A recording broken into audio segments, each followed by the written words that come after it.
Miss Judy on the radio, building dreams and achieving more, telling it just like it is. Most of all, keeping it real. Are you ready for real talk? Changing lives and communities. Real talk. Saving all our families. Real talk. Bringing hope for you and me. Real talk. Real talk with Judy. Real talk with Judy on the radio. Real talk with Judy. Real talk with Judy on the radio.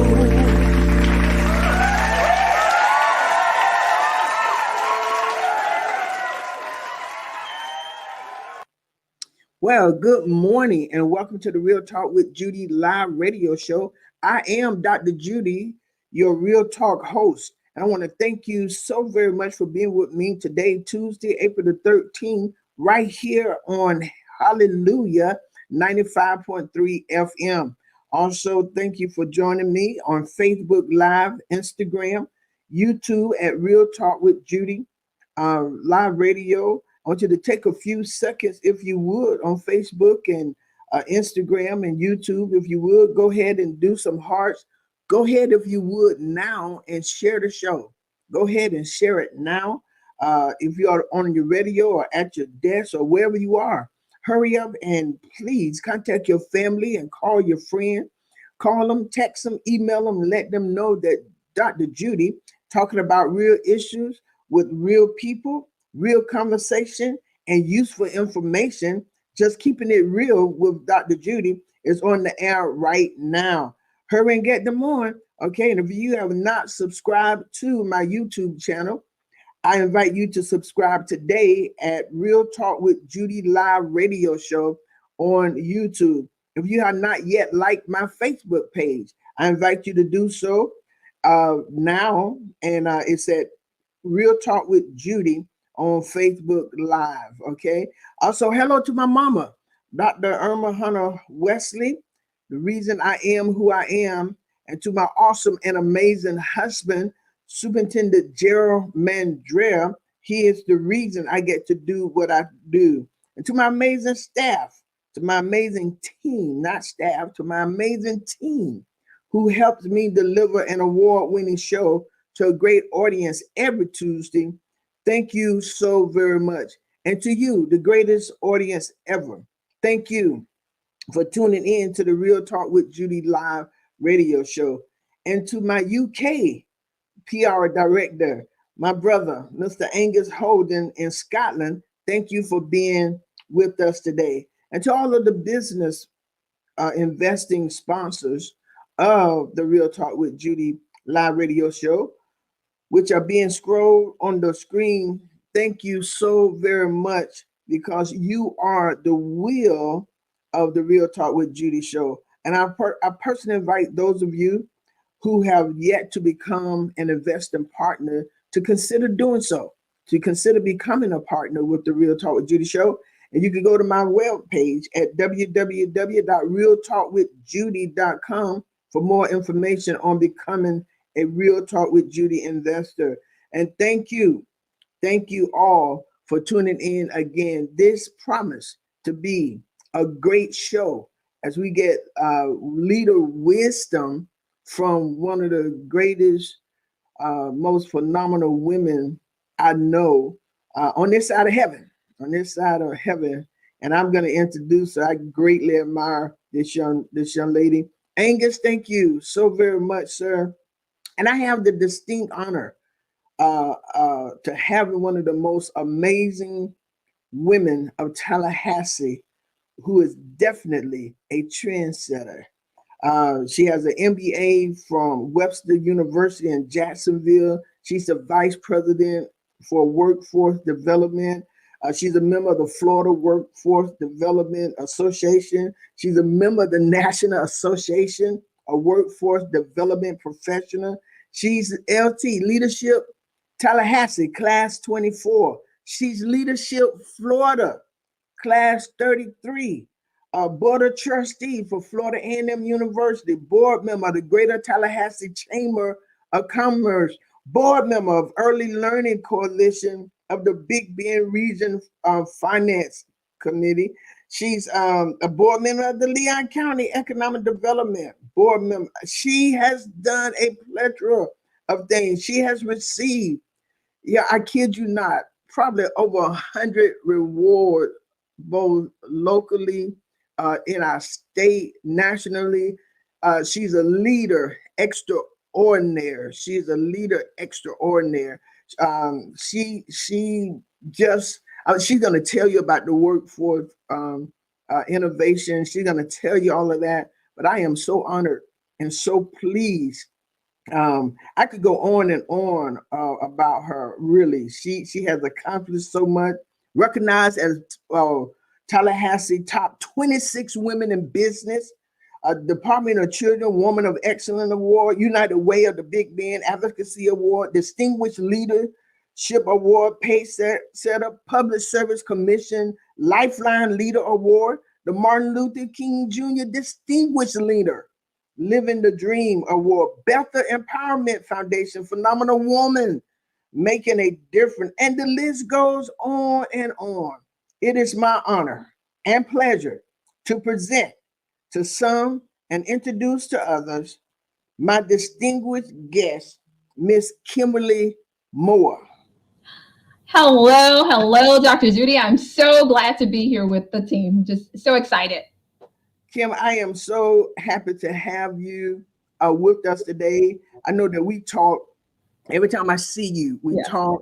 I like to sit down and pick your brain. You're just a phenomenal woman.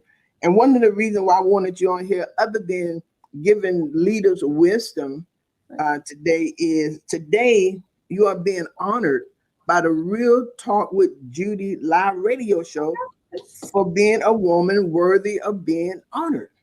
Thank you so much. This means more than you know. I mean, it really does. So thank you for the opportunity. Yeah, I mean, Kim, as I watch you, you're changing lives. You're helping people to dream again. You're helping people to live again. You're helping. I mean, you're giving people life. I'm watching you, what you're doing, the program that you and your team are bringing together. The people. I saw the graduation. I mean, what you're imparting into people and empowering other leaders to go further than we think we can go. Not even to the sky. You're not even taking us to the sky. You tell us going out there in the hemisphere somewhere and we're going beyond. We're going beyond, and everybody has an opportunity to do just that. And that's what it's about, empowering. Yeah, and that's what you do. You do that so well. And so you are going to receive a certificate of women worthy of celebration, and you're going to have a special gift delivered to you. A special gift delivered to you because this is your day on the Real Talk with Judy live radio show. Well, Dr. Judy, you know how to make someone feel special.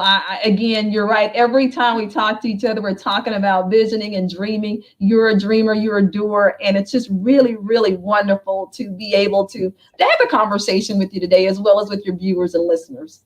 Thank you. So we're going to go ahead and get this show started, Kim. Yes. Okay. So some of the people watching know you, and some of the people who's watching are meeting you for the very first time. And so I would like for you to just begin to tell the audience something about yourself that you would like them to know. You know, I started to just put your whole resume on and let that speak for itself. But let's tell the audience something about you, Kim. Okay, so I'll give them the beginning because I think it helps frame the conversation on who I am, and honestly just led by my faith and then the work that I get the opportunity to do. I am the country girl at heart. Kenmore, grew up in Greenville, Florida, hour east of Tallahassee. A girl that grew up with the dream of becoming a chief executive officer. Did not know what space I'd do it in, but knew that that's what I wanted to be as my next step. I grew up middle child, two sisters, one younger, one older, realizing that through the guidance of my parents, that they were making an investment in us that really went beyond a dollar value. That investment was that you can and will be somebody.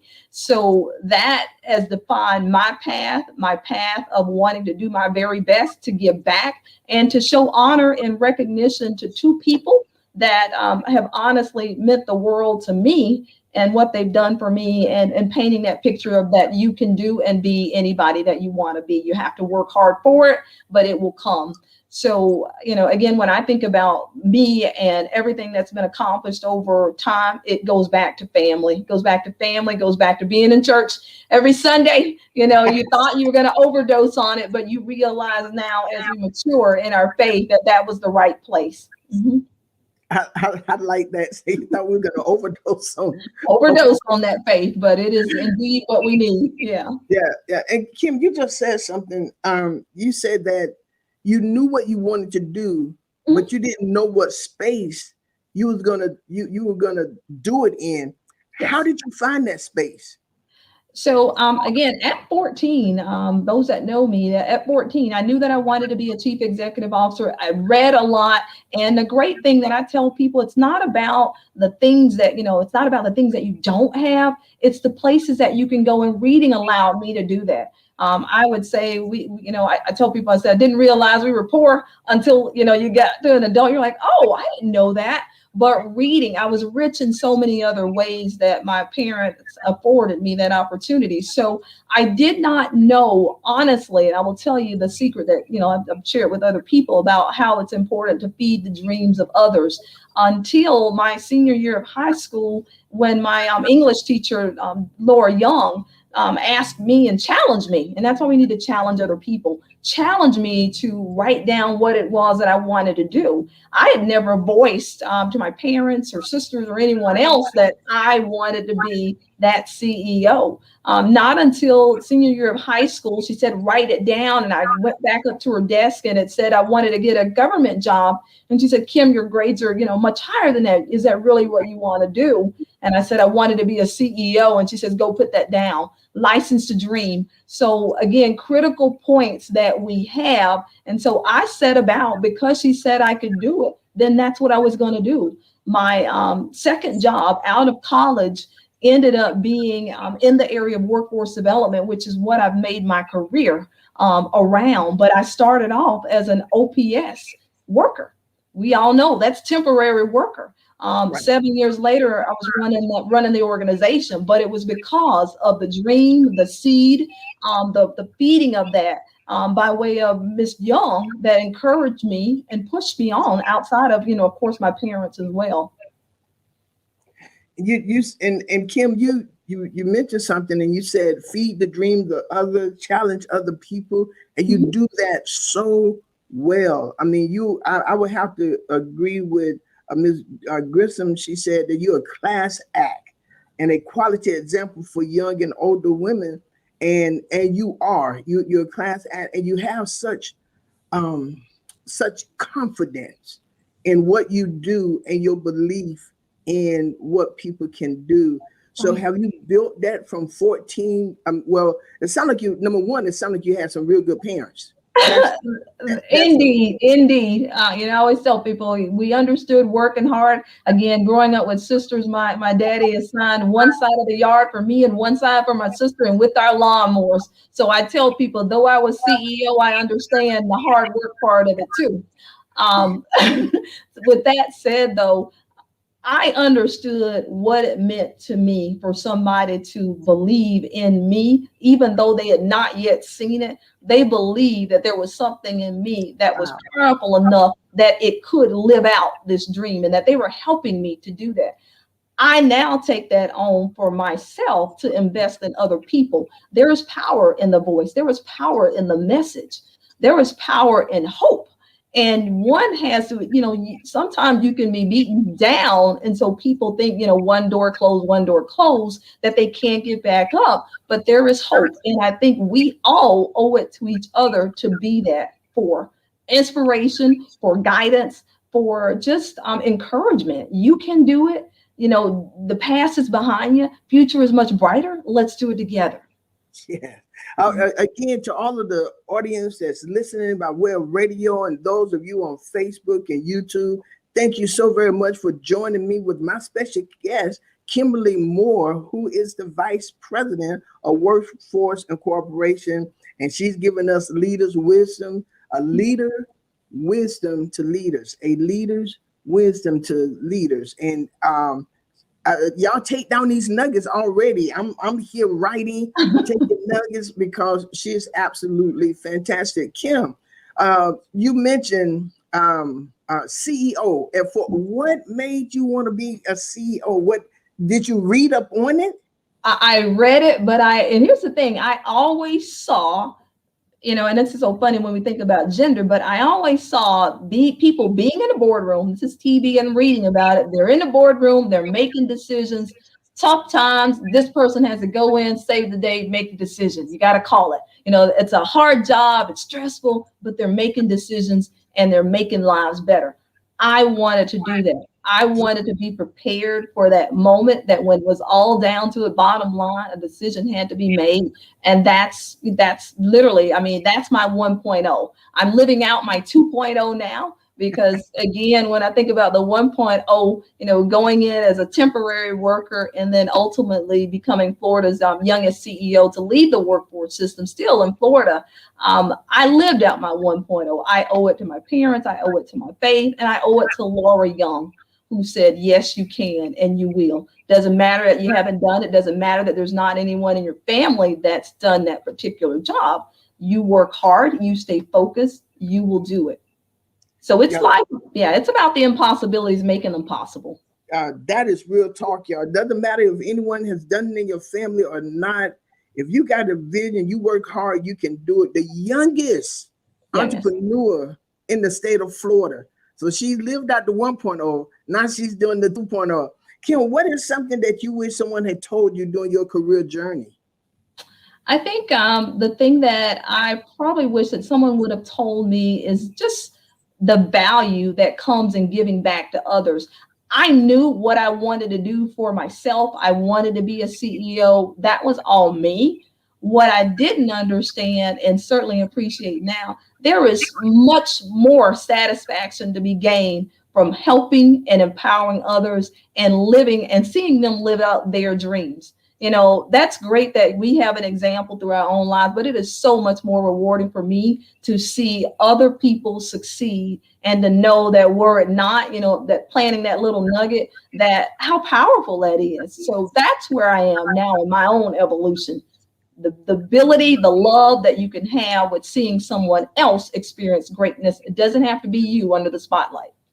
Wow, this is awesome. And we're watching you. Those of us in Tallahassee, those of us who view you everywhere, because you're just not Tallahassee leader. You're receiving awards and everything all across the state of Florida, and you are involved. So it's not just Tallahassee, it's everywhere. And I want to thank you, Kim, for and you're not snooty. You're not you're not untouchable. You're touchable, and you love to share your knowledge. And I had one young lady, she called me a mentor, who stated she was not impressed with some people because they won't share. She asked for information, or she think that we should be sharing. Right. And why would you say it is that, in your opinion, Kim, there's some people do not want to share where they have come from to help others up? I think first I'd say is that our stories and testimonies were never meant for just us. They were meant for other people. It was never meant for us to just have on our own. So I think sometimes, when folks haven't experienced that lesson that your life is really about service to others, then they are holding on to something. And I would say to some degree, a lack of confidence, because my strength comes from seeing other people do. And I think the more that we can understand that if we open our hands, open our hearts, open our mind, that's when things get better. That's when you see it, multiplied by a lot of people. No one should want to be the only individual in the room. You should always be lifting up others, opening the door for others. Everything that I've done in my career where I may have been first, it was always with the thought that I would make it better for the next person that came. Not that I'd be the only one, but that I would just be one of many. Yes. Wow. I love it. That's real talk, you all. Whenever we're the first, we're opening the doors for someone else. We're not going to be the only one in the room. So we might as well bring other sisters. And that's why she's being honored today, because she has opened so many doors for so many other people. Would you describe a time you were scared? I mean, really scared during your journey? Absolutely. I am in the area of workforce development, and I said I was the youngest CEO for workforce development in Florida. Well, for our area, I was the first female and I was the first person of color. So the fear factor is that, what if you're not good enough? What if you're a one-hit wonder and you're walking into all these rooms of people that have, this expectation? Thankful again for faith, I realize that he's already prepared. You're prepared for each of these moments. When you're on your leadership journey, you should always be working in that next job. What do I mean by that? If you're currently, and I can give you my background, all through college, I worked at McDonald's. When I was a cashier, I wanted to know what the manager did. When I was a case manager, I wanted to know what the senior case manager did. When I was a senior case manager, I wanted to know what contracts and management did. When I got to contracts and management, I wanted to know what the COO did. By the time I got to COO, I wanted to know what the CEO did. And that is the path. It is not about living in the position of where you're at. It's where you want to be. Every day should be stepping in towards your destiny. What's next? Kim, that's real talk, you all. Always preparing for the next. We're always preparing for the next. You live in the next, not in the now. Oh, wow. You live in the next and not in the now. So Kim, let me ask you. So in the next, when you were preparing to go to the next, did you already have your plan ready? For instance, if I go, Tommy, used to work at McDonald's too, the commercial. Yes. That was one of my favorite commercials. But so he started sweeping. So as the cashier, did you in your mind or write down your next? I don't know what exactly the next is in McDonald's from the cashier. What would that be? The manager or the You could be a swing manager. So when I became a swing manager, the thought was then, how do you become the best swing manager? It was never to settle. It was always to figure out, how do you own the space that you're in? I may not be CEO, but by golly, you're going to know my name and I'm going to be the best cashier. I may not be the vice president yet, but you're going to know me as director. And it's going to be with the spirit of excellence, that when the door opens and when the opportunity comes, preparation would have already been there. I am ready to seize my moment. My moment. Oh, this is good. Audience, thank you so very much. If y'all have any questions for Miss Kim, ask him. She is dropping wisdom. She is dropping nuggets out of this world. She is dropping. And so you got to already be prepared when the door opens. Yes. For those that say, hey, I'm only going to do what's on my job description. That's not on my job description yet. Well, then you're going to have a problem when you get to it, when it is on your job description. My goal is to be ready day one. And I will submit to you that when I was thinking about CEO, it happened alone. As a matter of fact, it happened in the orientation for my temporary job with the company. I asked the then CEO, what did it take to do your job? What did you have to do? I was temporary, but your vision for yourself and your future has to be grand. Don't limit yourself. Dreams are free. The work you got to do, but dreams are free. Why limit? Oh my! Oh, Kim, this is good. Thank you so very much for being here today. So you asked the CEO and leaders listening, because these are leaders on here today. Leaders, listen. She asked the CEO what it takes to do his job, to do his job. Absolutely. And so, listen, leaders, ask people where you want to go, how they got there, or what does their job entail. Is that right, Kim? Absolutely. And here's the thing, when a lot of people think, well, you got to know something about it in order to do it. No, you just have to have a willingness to learn. Always, every day should be about learning. So I didn't know contracts and compliance, but I knew that I was inquisitive enough that was I call it the rung that I needed to climb in order to get to the CEO. So I wanted to accomplish that. So I asked the person in that spot, could you teach me? Could you help me understand this? So what did I then do? Start writing contracts. By the time I got the COO, I was already doing it. So again, a lot of people find harm in that. I'm not going to do extra if it's not on my job description. I would ask you to lose that. If you want to be the best version of yourself, then make the best investment in yourself. No one can take knowledge. Learn. Make learning an important part of what you do every day. Not when it's promotion time or not when you hear about the job. It's a little bit too late then because somebody's already been preparing. Somebody's already been up at night studying for the opportunity that you think you're waiting on. These people aren't waiting. How do you operate in the ready, in the now, day one, turnkey? Oh, this is awesome. And y'all, I'm not kidding. I don't think I could have gotten a better person from national TV somewhere. And sometimes, Kim, I think we miss the value of people that we have right here amongst us. And you are definitely, I'm so glad you're my mentor. I am. And it's the funny thing, Dr. Judy, every time I see you, what do I have? A list, a to-do list. Got to do this, got to do this, always. And I think that's how we have to always be pushing each other. That's great. I celebrate your success now, but I believe that you can go one step higher and you can go 2 steps higher. Let's do this. Yeah. Yeah. And because you all, when I saw the radio show moving forward and going different places, and I saw what Kim has accomplished and saw how she was making it, I asked Kim, I told Kim, I want to sit down with you. I want you to help me see more, help me to see how we can take this further.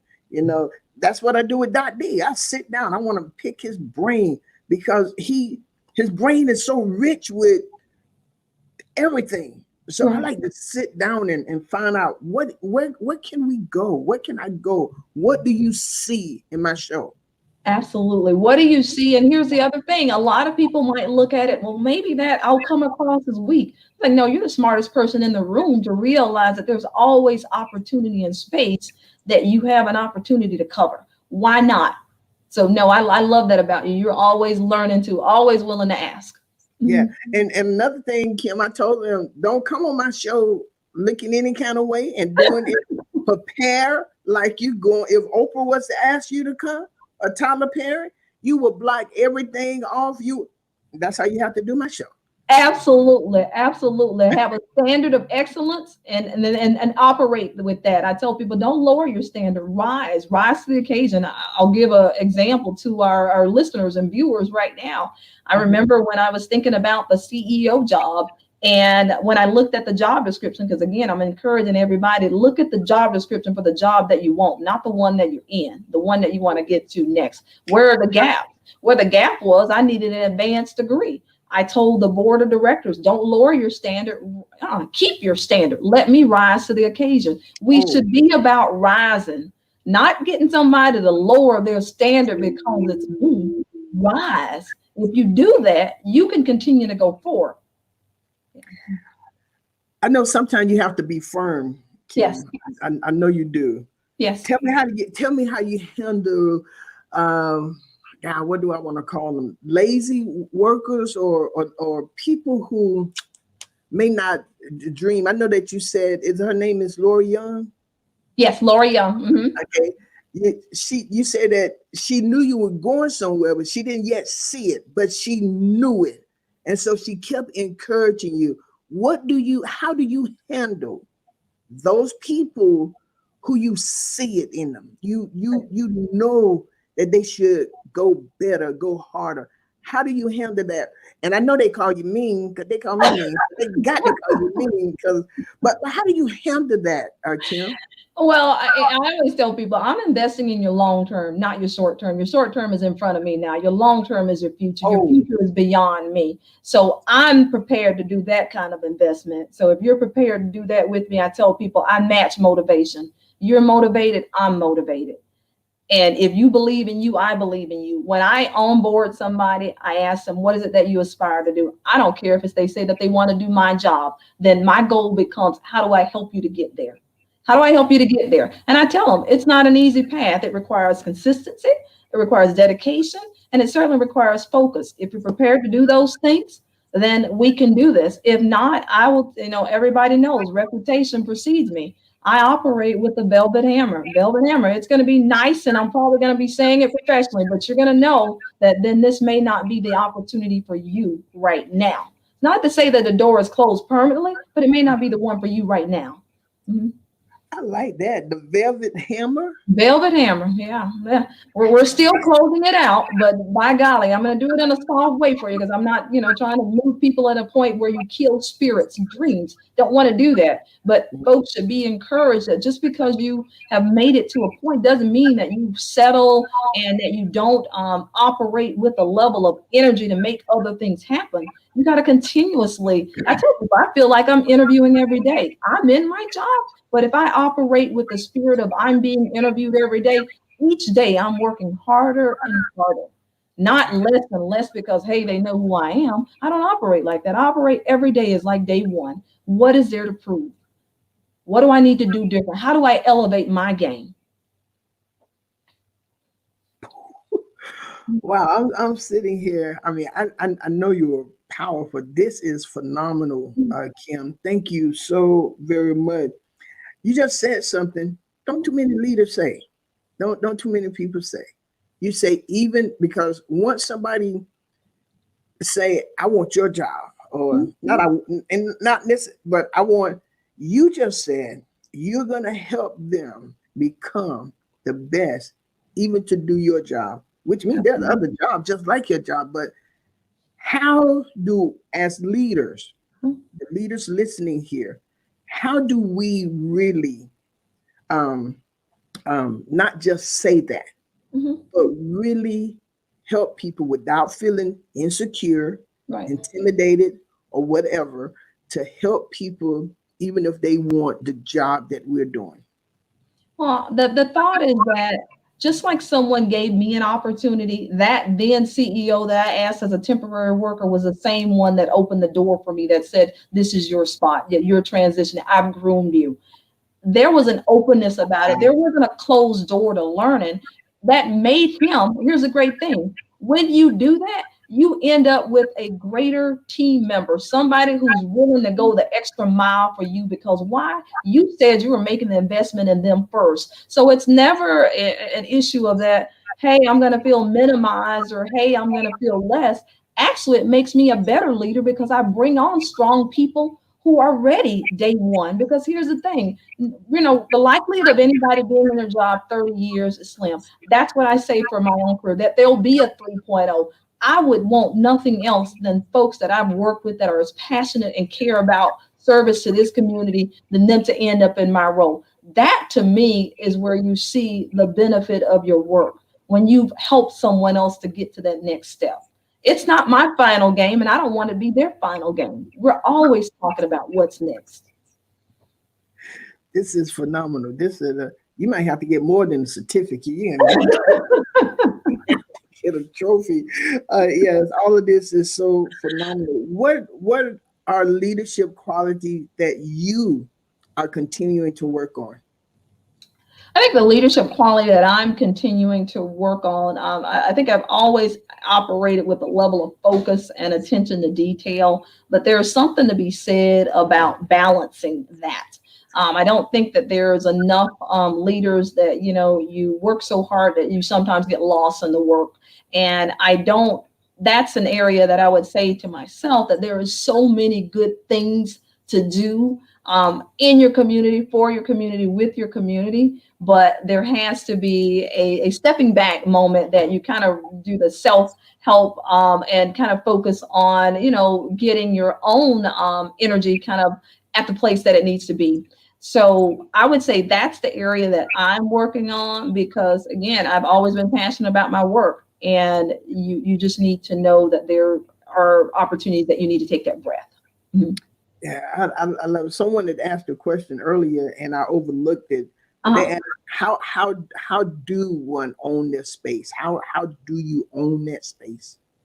Owning my space, and I'll give you an example, is honestly through preparation. I shared with you when you said, hey, what was the thing that you were most fearful of? And I said, walking into a room and not being enough. But I would say to you that I said the only way to address that is to know that you are continuously learning and growing, but also realizing that you're human. What allows me to be me is that I'm okay with talking about the moments that I wasn't at my greatest, because I could follow that up with saying, here is how I work to address that. So I own my space by continuously learning, also by continuously putting people around me that honestly are smarter than that. You're feeding from them. Again, a lot of people say, well, I want people that are just like me. I said, well, then you're not going to grow. I mean, you need to have this mixed up crowd, if you will, people that are in motion trying to get there, as well as those that have already seen it. The two of you combining forces, that's what's going to create the magic. So that would be my thought on that. Mm-hmm. Wow. And I know that there's a plethora of great leadership qualities that would make a leader effective and all of that. But what 5 would you list? I think the 5 that I would list is certainly when you think about integrity, you got to have that. I think certainly trustworthiness, visionary, flexible. We found that with COVID, if you're a person that, you're stuck and you can only do it one way, then this won't be the space for you. And then the other would be compassionate, because I've talked about 4 strong, hard things and that are, value pushed, but then compassionate, because you got to realize that everybody won't get it. Everybody won't understand it the first go around. So how do you have some, not only compassion, but empathy of remembering when you remember when you were that person? Yes. Again, it goes back to the life that we've lived. It was never for us. It was for us to help better understand, to serve other people. Wow. So how and you mentioned empathy. So how do you feel traits like empathy and vulnerability play a role in your leadership? Here's the thing. I'm not afraid to be vulnerable. I'm not afraid to tell my team, I don't know, but let's learn together. There's no false sense of, hey, I got to know it all. You don't. I mean, if you operate in that space, you will always be a leader that's operating in fear. I won't lead in fear. I will lead in focus and with a deliberateness about myself, that I understand that we each get better, and that I won't, if I'm believing that I'm the only one in the room that ought to hold the key to all knowledge. I don't. Everybody, I tell my team members, everybody I bring on board, we're all managers. You know what? You're a manager, I'm a manager. Everybody's equal. They're like, well, maybe my role on the front desk. I said, you're a manager of the front desk. We are doing it together. We operate with shared governance. Yeah. I love it. I love it. So what has been some of your biggest challenges as a leader, and how would you tell the leaders on here how to handle challenges? I think, the biggest challenge, if I were to look at, externally, it would be in recognition that, I was the only woman of color, and the, being in the workforce development space. So for me, it's a challenge, but it's also an area of opportunity. I made sure that I created, through Workforce Plus, a mentoring program. Any leader that wanted to know more about how to get to my job or how to move up within the organization, they could. I didn't care if they didn't report directly for me. The only thing that I asked them to do, and everybody knows this about me, come in with what your objective is. What do you want to get from it? And I'm your accountability partner. So if we're going to do this, that's what we're going to do. We're going to work hard towards getting your goals. When you're not there, then I won't be there. Internally, I think, everything that other people experience, you work jobs where everybody's, in an equal position. And because you're wanting to be very serious about your job and your future, some folks view that as, oh, here we go again, just trying to, learn everything. And golly, why do you want to act like a goody two shoes? And so you run into that. But again, that was the early on in my career. But I realized that some of those same people who said that along the way, they're still in their spots. And I've led the organization. So you just have to think about it, hear it, certainly be respectful of people's views, but don't let them define you. So that was probably, the bigger thing as I was an early leader of, you hear so many conversations and you're like, well, maybe it's true. Again, hear it, but hear it with the filter. Just because they say it, that is not your truth. Yeah. Yeah. And how do you do that? Because I know in talking with leaders there, Pastor Judy or Dr. Judy, this, and they're saying, I'm trying to do this and I'm trying to do this and I'm just getting off. What would you say to leaders? I ask myself the question, and I ask other people, when they tell me, well, this person has said this about me and they're ruining my reputation and they're saying this, I said, turn it into a question. Are you doing those things? And they said, no. I said, then move on. You're wasting too much of your time and your brain cells on something that's not the truth. Let them be. You keep moving. You keep moving. And again, it's all about distractions. And I realize that now. You cannot be distracted and hearing every voice that's to your right or left. You're going forward. That's my focus. It's what's in front of me, not what's to the right or to the left. Again, not dismissive, but realizing that people have their own agendas, and sometimes we didn't put that agenda together, which means that they have their own private one. So I normally leave that with them. Said we didn't put it together. We didn't put it together. Yeah, we didn't do that together. So I'll let you keep yours, and I'll just keep pushing. Yeah. Yeah, we didn't do that. Yes. How would you tell leaders? What advice would you give to leaders to build themselves to be well-rounded? I know we're going to read and not, but what advice would you give to us? It is absolutely critical to be effective in any role. A lot of people say, well, I just want to be the very best that I can do within my job. Well, the job, that's just one place of being effective. If you're thinking about elevating your game and moving up to a C-suite level, it involves, not only what you're doing in the workspace, but also what you're doing in the community. What's your civic engagement?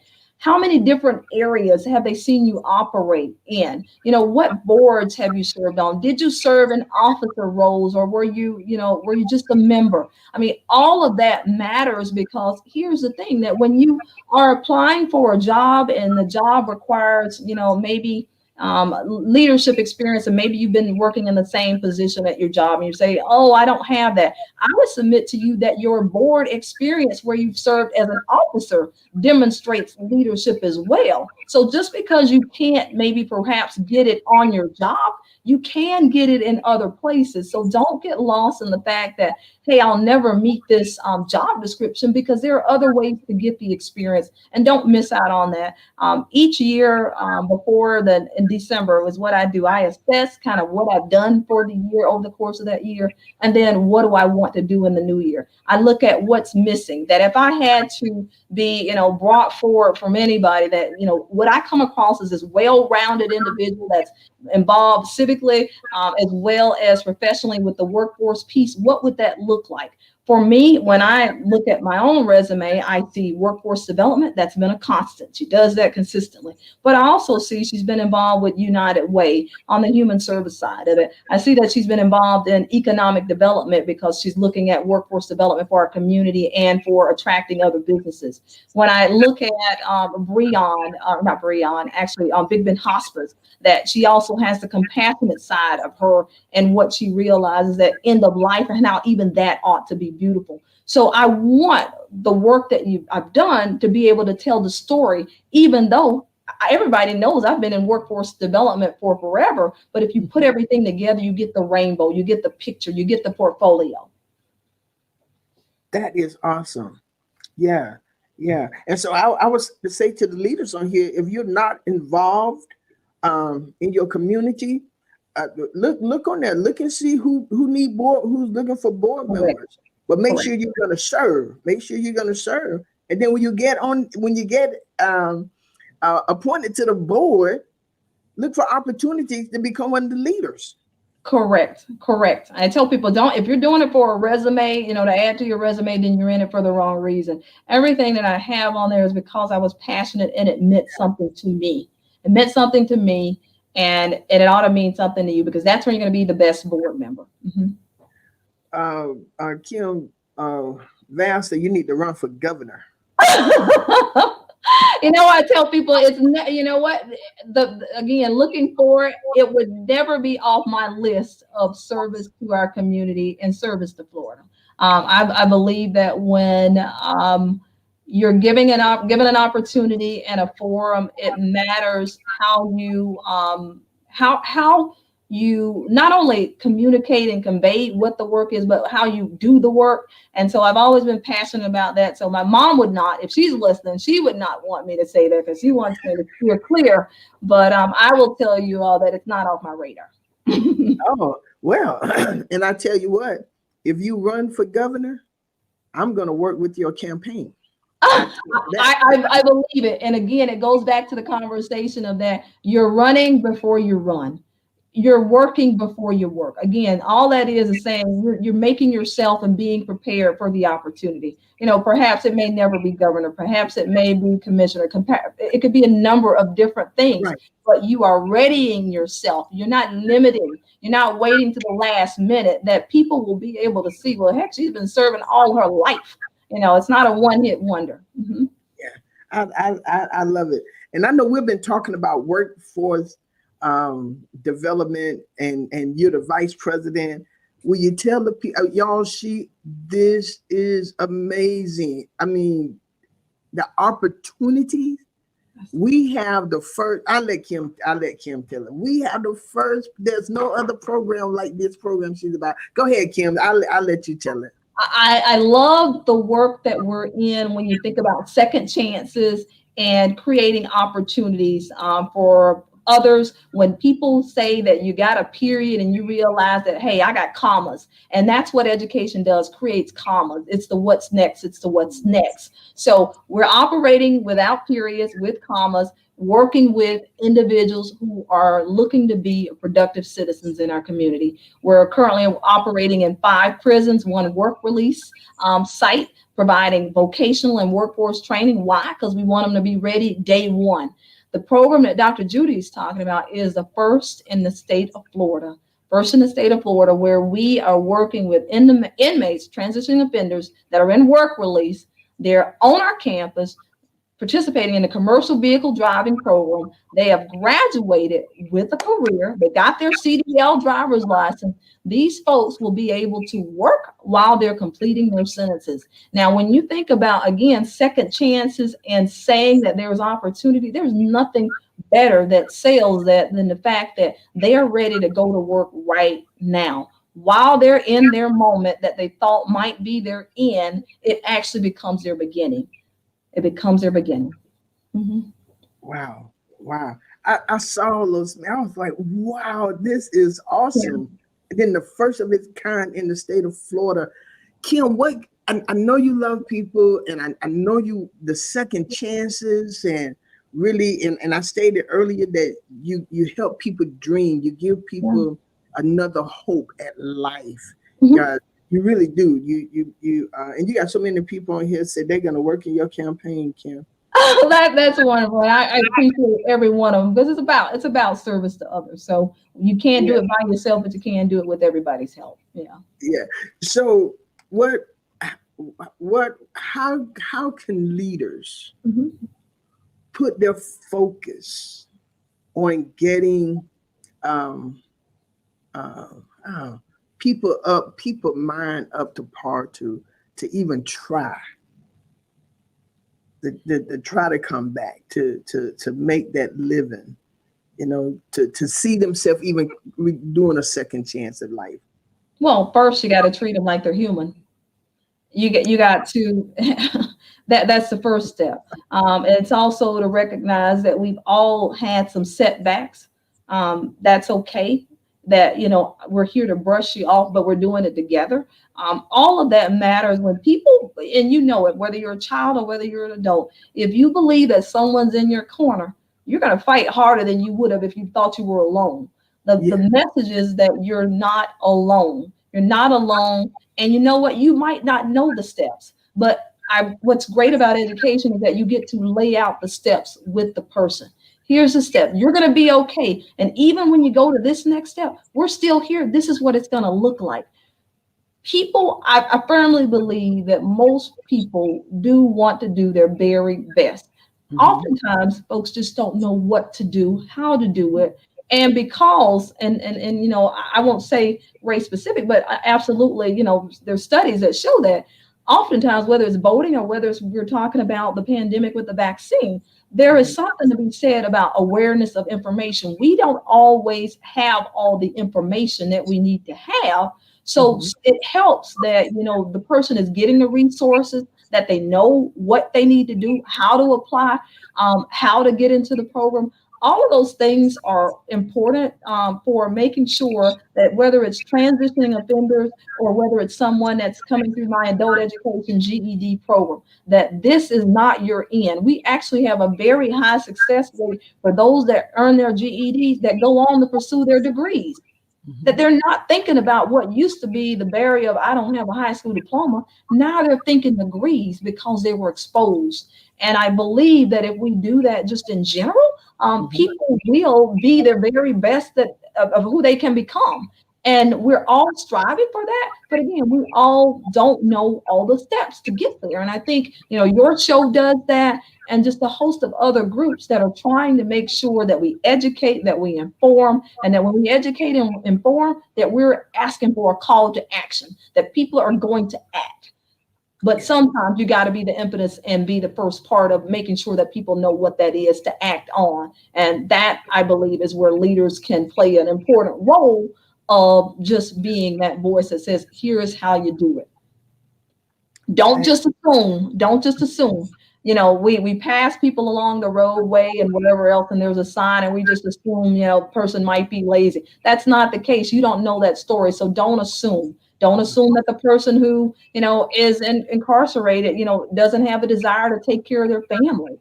You can't assume. And if you operate from the willing attitude of that they want to be better, I'm telling you, we can do so many great things, not only locally with our community, but statewide, nationally. Yeah, I like that. Don't assume, because they did say this.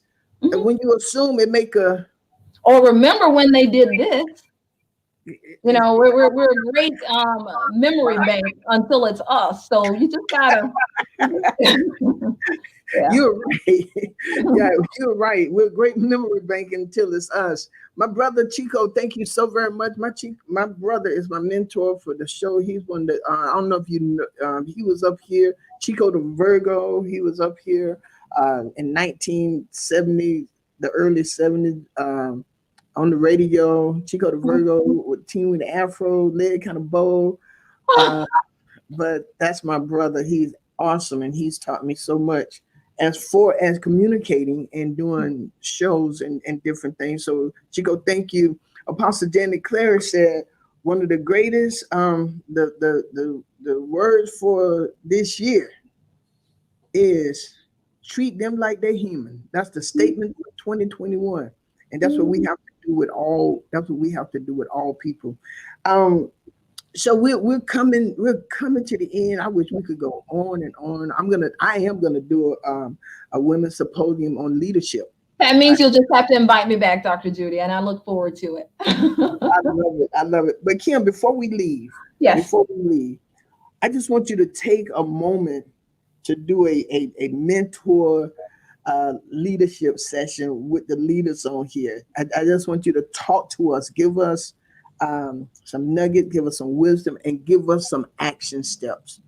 Absolutely. So if you are a mentor and you're currently listening or watching, I want you to be intentional about your time that you're investing in others. What does that mean? That means that the people that you're serving and that you're working with, they should be matching the motivation level with you. You shouldn't be, I call it experiencing anxiety and just being tired because you're helping them and they're not tired. You should be tired together because you're working towards their dream. So what does that mean?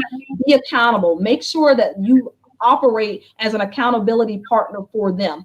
If they're not moving towards their action steps, then you need to call it what it is. And maybe it's not the time for them to be mentored.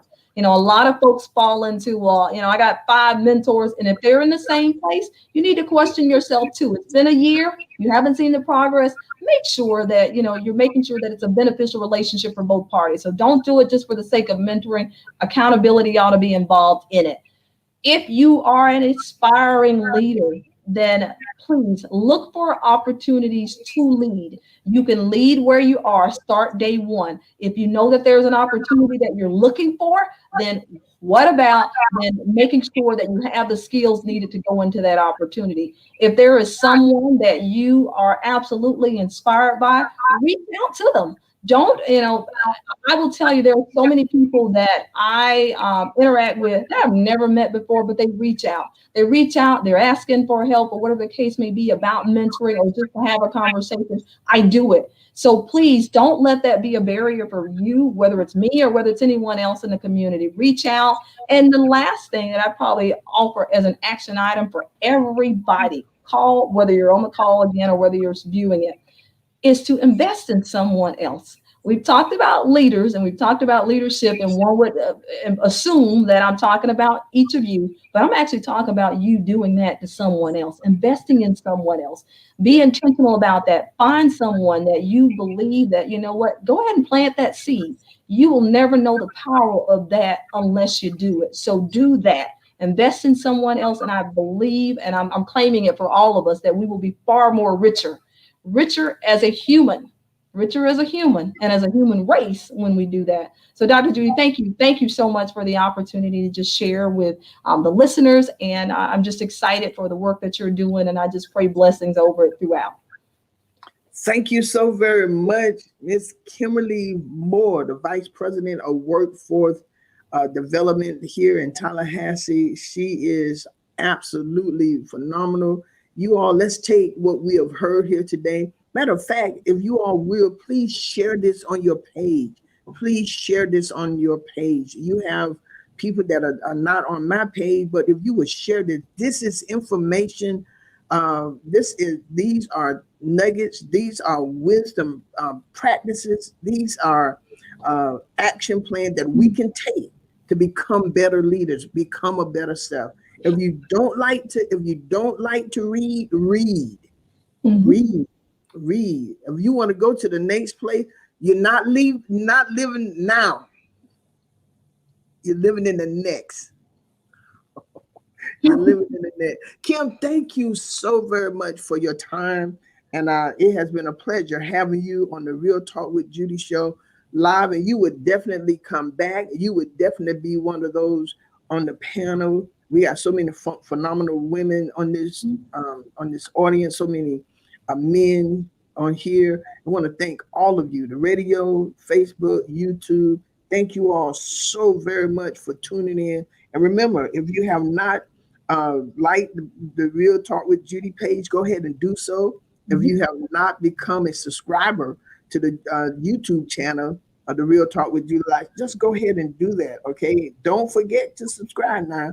And I want you to join me tonight on Zoom at 7:30. Our assistant pastor, our son, Elder Antonio Witherspoon, is going to be teaching Bible study tonight, Active Faith Part 2. Active Faith Part 2. And Kim, we put him as assistant pastor because we see that leadership. Absolutely. We're pushing him. I love it. Yeah, we're pushing him. Our church administrator, that's my baby sister. We're pushing her. Our board, we're pushing everybody. When you push others, the world gets better, and that's exciting to see that you can operate where you are and make a difference. Mm-hmm. Yeah, even Priscilla, who does all of the production of everything we do, we're pushing her. Our praise and worship league, we put people in place to push them. Right. We push them, and so we want to tell everybody, Let's invest in somebody. That's an action plan that Kim gave to us today. Let's do that. Find someone to invest in. Don't make sure that they match your motivation. Correct. Oh, you don't want to be in a one-sided relationship. That don't feel good. Don't get in the one. That's a whole nother subject there.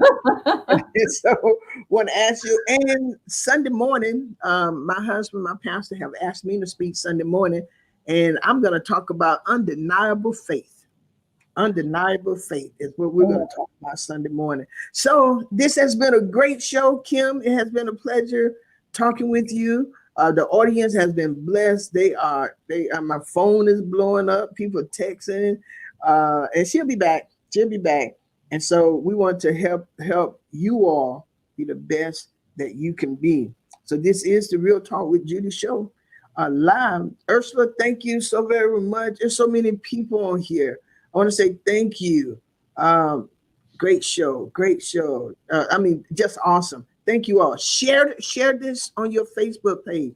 It is worth sharing. And I want to tell y'all this. Be on the lookout. You never know where I'm going to show up.